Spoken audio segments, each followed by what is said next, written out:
أعوذ بالله من الشيطان الرجيم بسم الله الرحمن الرحيم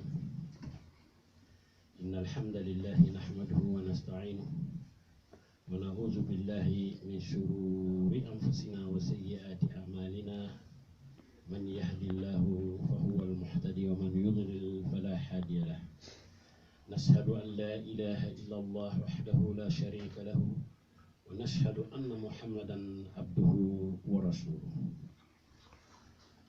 السلام عليكم ورحمة الله تعالى وبركاته. Je suis venu devant la porte, quelqu'un m'a parlé. Il m'a parlé, j'ai vu en lui quelqu'un qui craigne à Allah. Quelqu'un qui a peur de Dieu. Donc je prends ce thème-là, aujourd'hui je parle de ce thème-là. Dieu, il dit dans le Coran, le Saint-Coran, Ya ayyuhallazina asrafu ala anfusihim, la taqnatu min rahmatillah, inna Allah yaghfiru dhunuba jami'an, innahu huwal ghafurur rahim. Il dit à le prophète sallallahu alayhi wa sallam, dit à les croyants qu'il ne faut pas qu'ils se désespèrent, parce que j'ai commis une péché, pour moi, Allah ne va pas me pardonner. Ça c'est tort. Parce que maghfiratuhu awsa min junubina. Son pardon, il est vaste, très vaste. Il n'y a pas de limite. Donc Allah, il pardonne tout. Sauf si tu l'as associé. Ça, c'est quelque chose. Parce qu'on n'a pas le droit d'associer quelqu'un qui a tout fait pour toi. Il n'a pas le droit. Tu prends un exemple sur toi-même. Comment Allah t'a créé? Comment tu es venu dans ce monde-là? Tu te poses des questions. Comment tu vois? Comment tu entends? Comment tu touches? Comment tu marches? Comment tu manges? Comment tu fais le tanafus?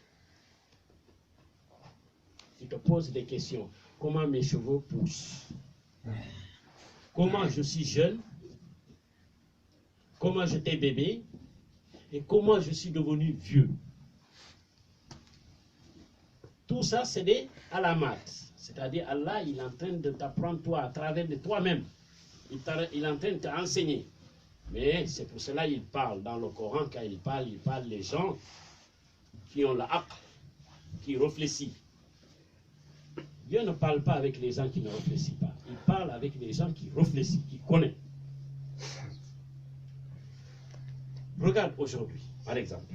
Je vous donne un exemple. Il dit sanurihim ayatuna fil afaq wa fi anfusihim hatta yatabayyana lahum annahu al-haqq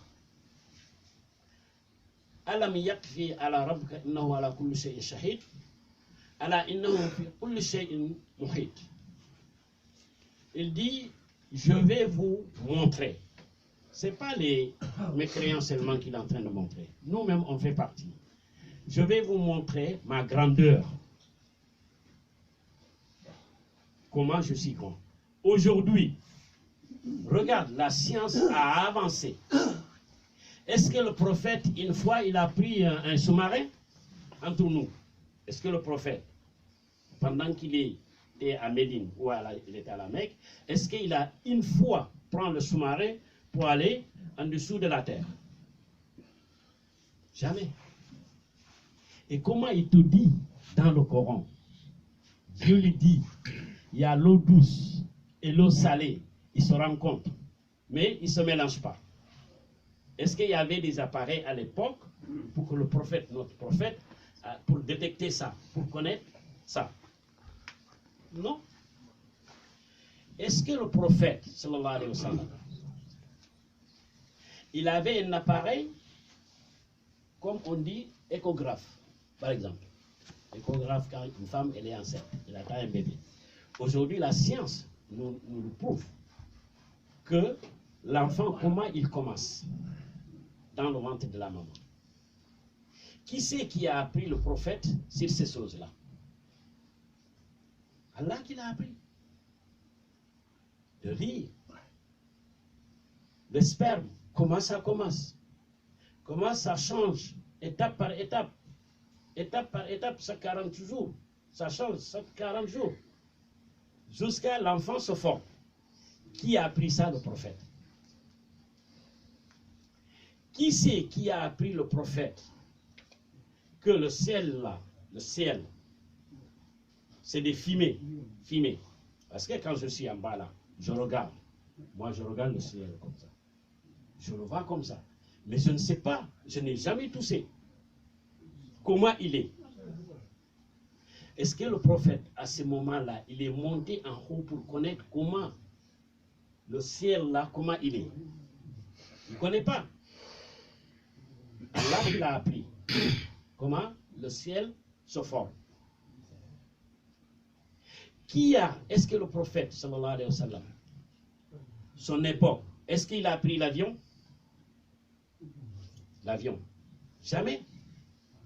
Comment Dieu dit les mécréants, celui qui est mécréant, qui ne me croit pas, son cœur, il est tellement serré comme quelqu'un qui monte sur le ciel.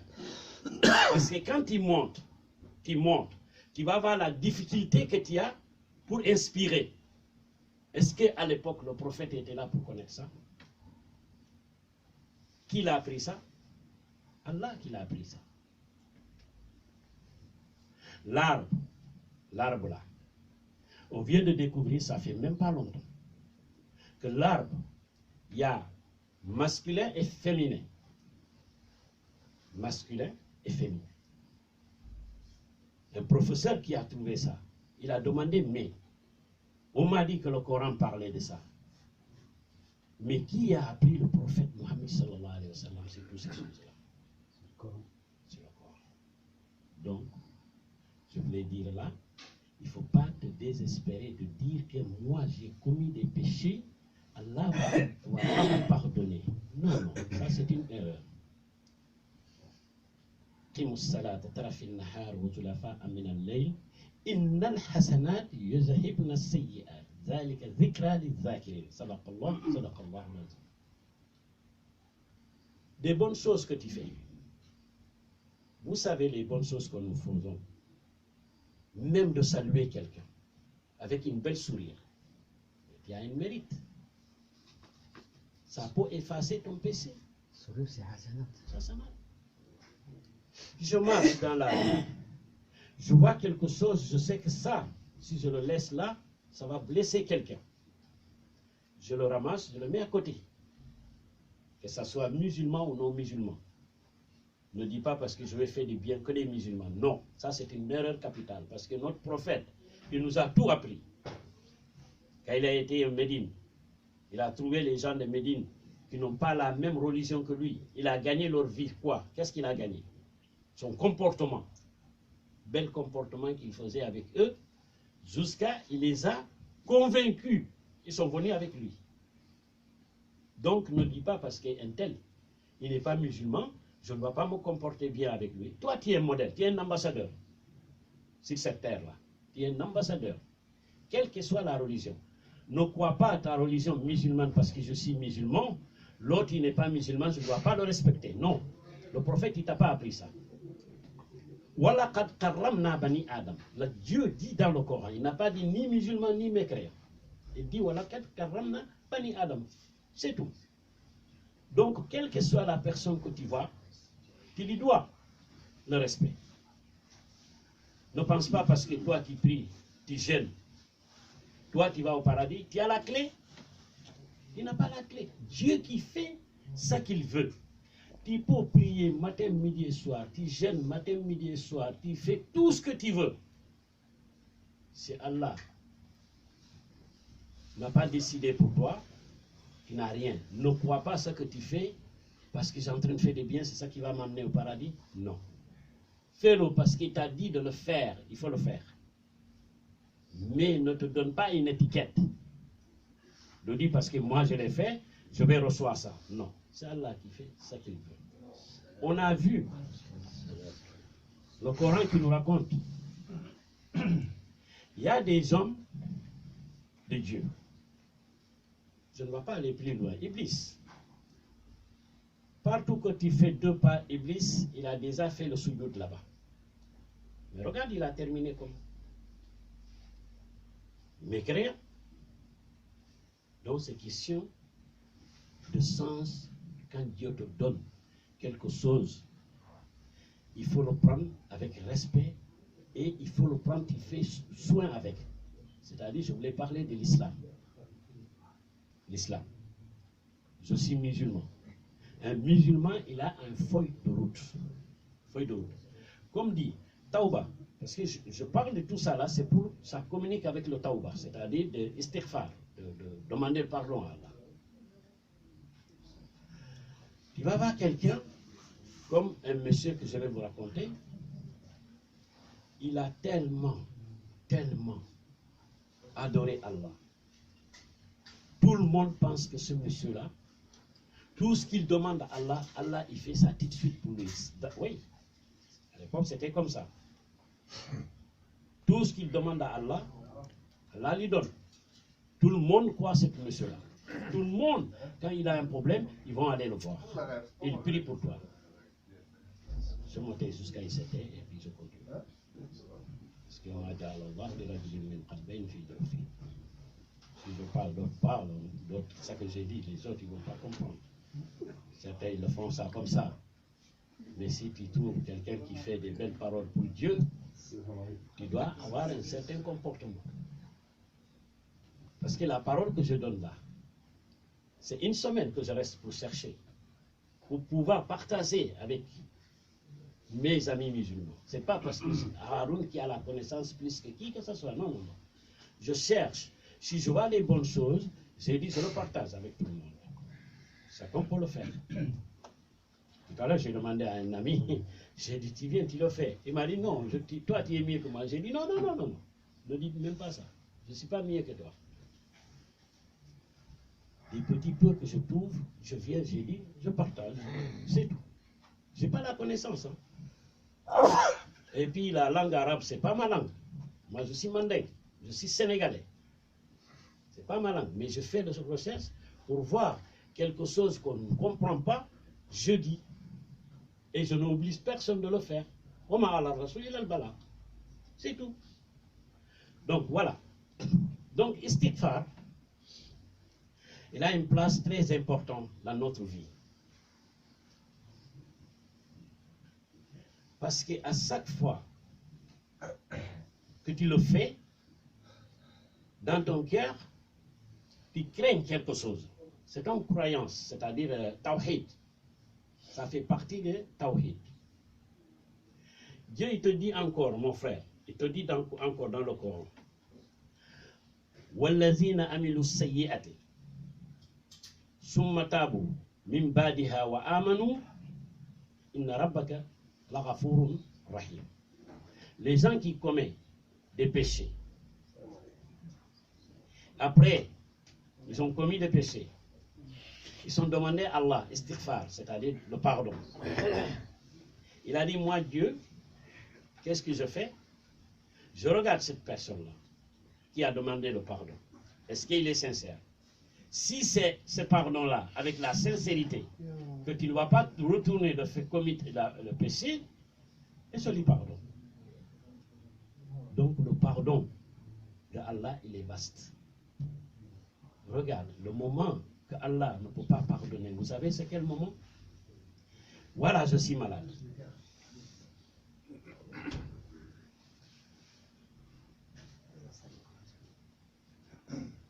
Maintenant, c'est comme ça que je fais. Si je parle, quelqu'un parle, je me tais.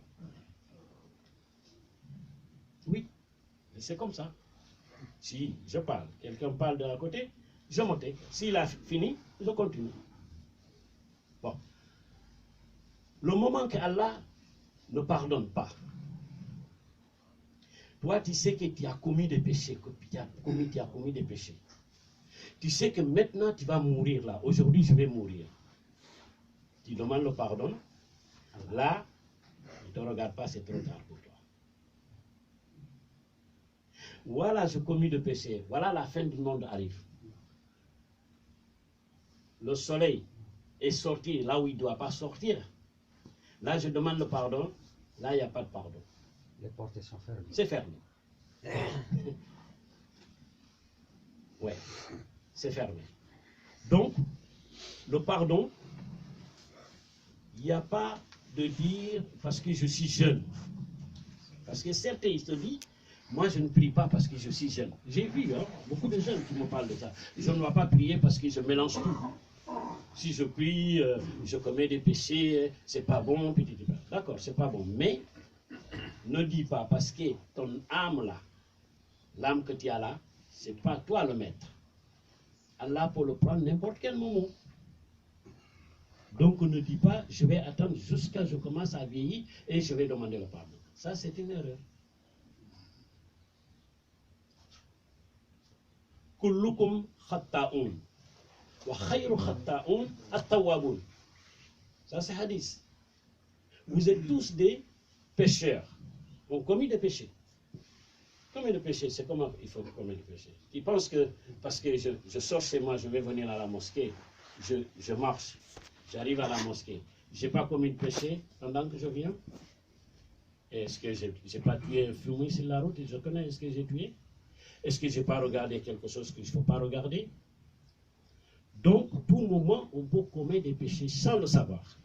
Même en parlant, même en écoutant, même en marchant, même en touchant. Donc, c'est pour cela, le prophète sallallahu alayhi wa sallam dit, Kullukum khatta'un. Vous êtes tous des pécheurs. Wa khayru khatta'un at-tawwabun. Celui qui est mis parmi les pécheurs, qui commet des péchés, celui qui demande le pardon. Vous voyez? Donc, istighfar, il a une telle importance dans notre vie. Des fois même tu es chez toi, tu es en train de parler avec ta femme et tes enfants, il y a des mots qui sortent dans ta bouche, sans le savoir, sans faire exprès, parce que le Satan, il est tout le temps avec nous. Donc tu sors une parole qui est horrible, mais tu demandes pardon. Regarde Daoud, alayhi salam, Nabilaï Daoud. Deux gens sont venus le voir. Ils ont des conflits entre les deux. On va aller voir Daoud.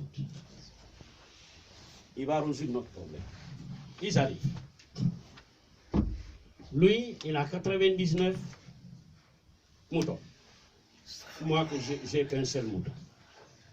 Il voulait mon mouton, je lui donne. Mon ami là, il voulait mon mouton, je lui donne. Il complète son mouton 100. Et tout de suite, il a dit, ah, il t'a demandé, tu n'as qu'un seul. Et lui, il a 99. Il a dit oui. Il a dit donc, il a tort. Tu as vu? Daoud, oui, c'est comme ça. Daoud, quand Dieu lui a dit, j'étais mis sur cette terre-là, j'étais mis dans cette terre-là, Dieu il corrige tout de suite. Hein.